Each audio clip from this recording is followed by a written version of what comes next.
Bonjour et bienvenue mes chers amis, j'espère que vous allez bien. Nous voici en présence d'un nouvel ange, l'ange numéro 4, Eulémia, le curieux, qui sera avec nous pour la période du 5 au 9 avril.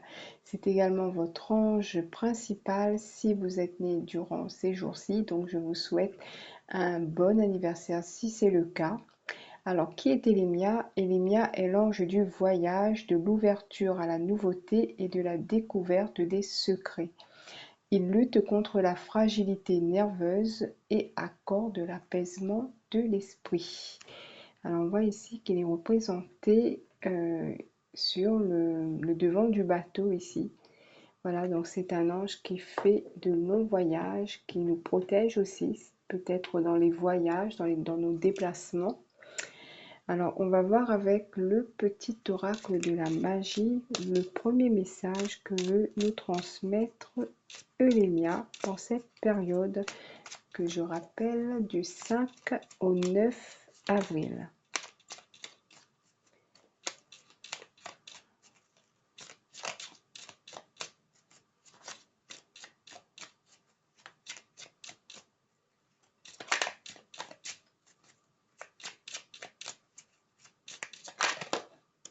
Alors, j'en ai deux. Allez, on va prendre les deux.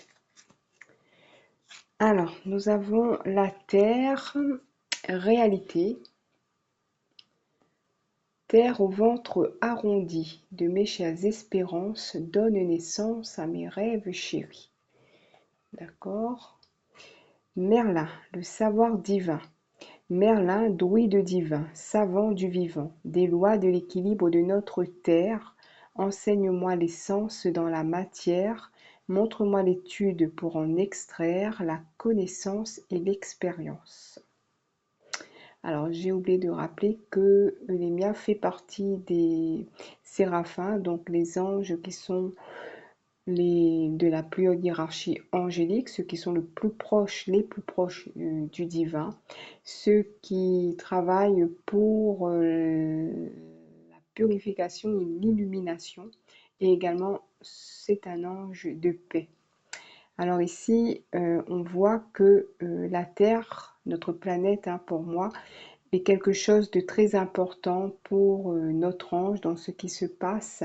Si ça nous parle de la réalité, de savoir divin, donc peut-être ici, par ce tirage, il va nous faire réaliser qu'il y a des savoirs que nous devons peut-être connaître et qui fait partie de notre réalité. Peut-être qu'on n'en a pas conscience. Il nous parle également de donner naissance à nos rêves chéris. Donc il y a beaucoup d'idées, hein. Il y a l'idée d'avoir la connaissance et l'expérience et de mettre en œuvre nos rêves ici, hein. Voilà, donc on va voir avec le tarot maçonnique que j'aime bien utiliser pour ce style de tirage. Alors, parce que mine de rien, il y a des prédictions et quand je me réécoute quelques jours plus tard, je me rends compte. Alors, quand je vois les actualités, je me suis dit, c'est marrant, on dirait que j'ai parlé de ça, moi, dans mon tirage. Sauf que c'est imagé et que je ne comprends pas toujours ce qui se passe. Comme je ne connais pas grand-chose, alors on va voir ce qu'il nous dit, Eulémia. Je rappelle que c'est le curieux. Donc, il veut peut-être aussi attiser, c'est ça? Attiser notre curiosité. Alors, roue de fortune.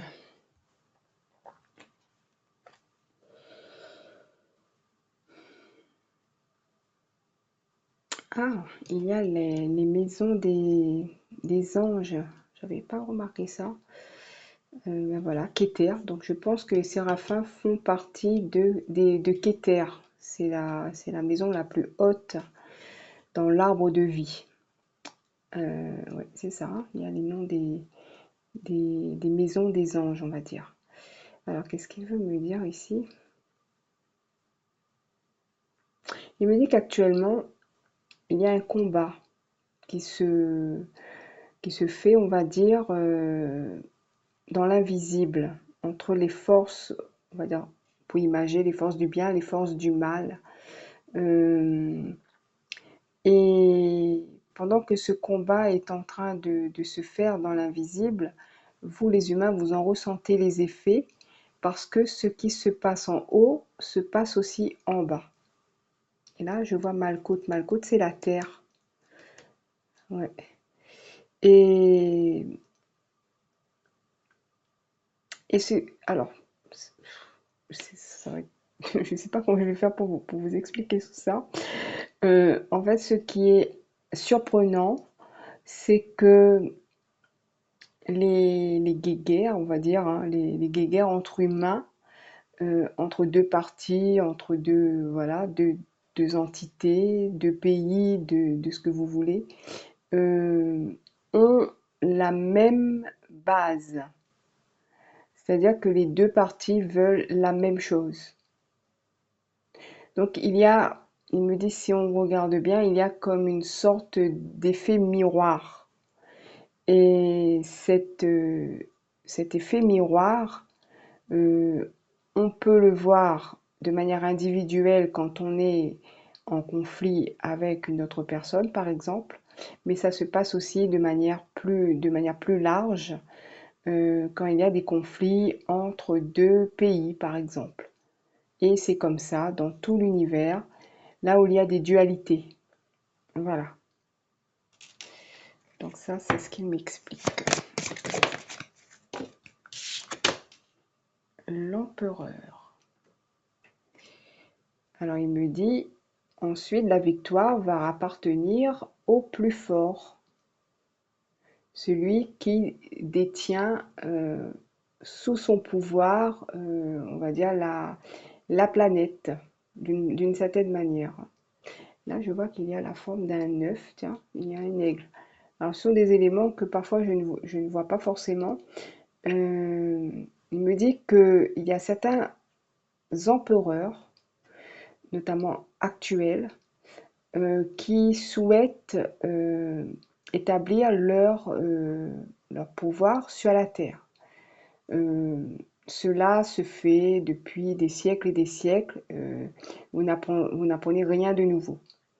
Mais actuellement, il se passe quelque chose dans l'invisible pour que l'un de ces, on va dire empereurs, hein, on comprend de quoi il veut dire, de quoi il veut parler, pardon, euh, a été, on va dire, en quelque sorte missionné, on l'a déjà dit.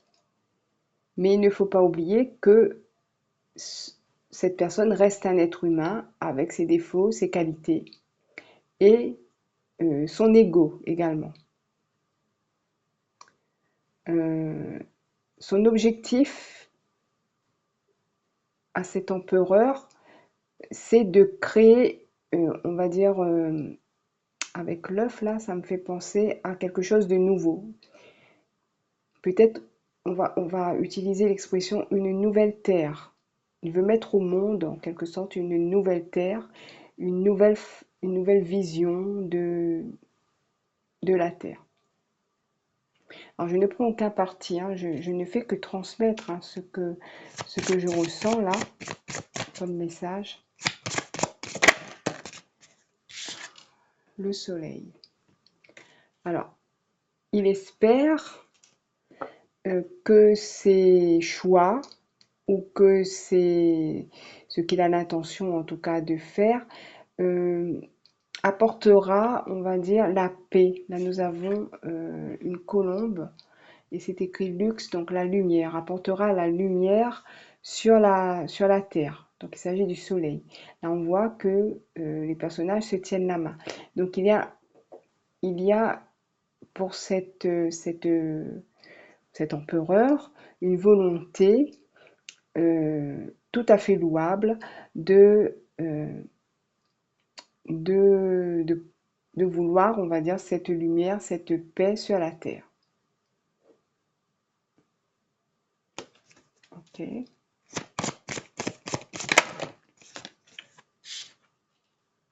Le pape. Alors, ce faisant, s'il y arrive, on va dire, euh, cet homme, cet empereur, pourrait changer de statut, passer du 4 au 5, passer de l'empereur au pape. Donc il pourrait, en tout cas dans son esprit, par son ego, se prendre, on va dire, pour entre guillemets, je ne sais pas s'il faut mettre entre guillemets, mais en tout cas, pour se prendre pour Dieu ou pour un Dieu. Et c'est là qu'il faudra faire, on va dire qu'il faudra faire attention. Tant que ces intentions sont louables, il n'y a pas de problème. Mais si son ego devient trop important, là on voit, il y a quand même 3 couronnes hein, au-dessus de la tête du pape ici. Donc si son ego devient trop démesuré, on va dire, là ça va poser problème. Ok.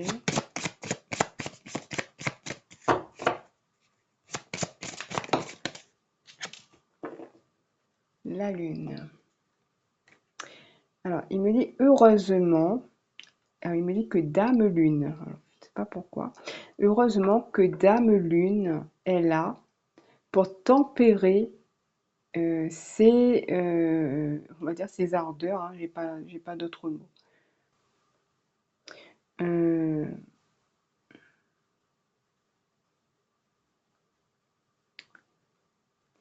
Dame Lune est là pour tempérer ses ardeurs.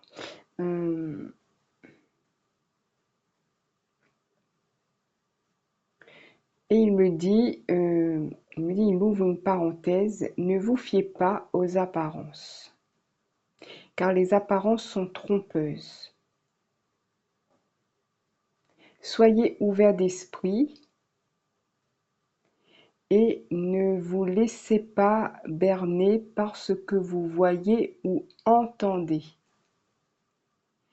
La lune cache pas mal de secrets qui vous seront peut-être un jour révélés, mais pour le moment, soyez prudents quant à ce que vous entendez ou voyez.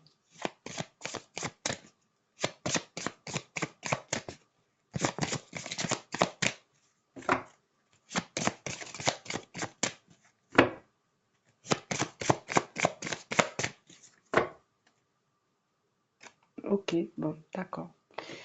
Voilà. Bon, je pense que j'ai terminé. Je vais prendre les prédictions angéliques.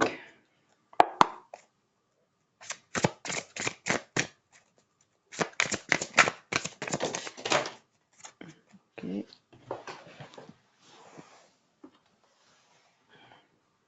La réussite est à votre portée. Une belle réussite vous attend. Cependant, vos anges vous encouragent à maintenir vos efforts et à ne pas baisser les bras afin de voir celle-ci se manifester pleinement et totalement dans votre vie. Vous avez largement les capacités de réussir et de réaliser les objectifs de vie qui vous tiennent le plus à cœur, alors croyez en vous.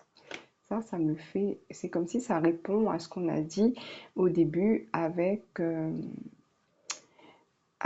la réalité et le savoir divin, le fait de donner naissance à ses rêves ici, hein, ça me fait penser à ça.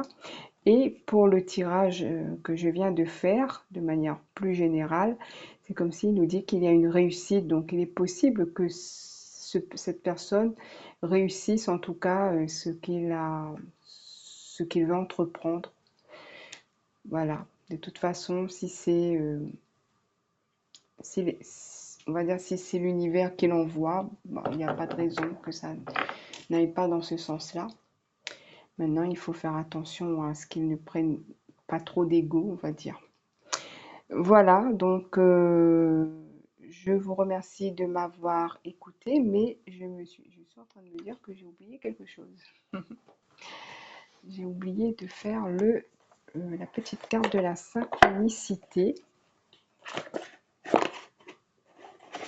Alors, ça va être comme un petit jeu si vous voyez un objet, enfin l'objet qui va ressortir de cette carte, ou si vous l'entendez, si vous voyez le mot, quelque chose comme ça. Donc, vous pouvez penser qu'Elémia n'est pas très loin. Alors, quelle est cette carte? Alors, il y a le mot-clé aussi, hein. Il y a le mot-clé sur cette carte. Vous avez le OU. Alors, ce n'est peut-être pas trop la saison, justement. Donc, si vous voyez ou vous lisez le mot quelque part, le OU, le porte-bonheur, le 22. Voilà. Donc, c'est peut-être le signe de la présence d'Elémia, et peut-être qu'ici, on nous dit, avec cette carte du porte-bonheur, qu'on est protégé. Voilà mes chers amis, j'espère que ce tirage vous a plu.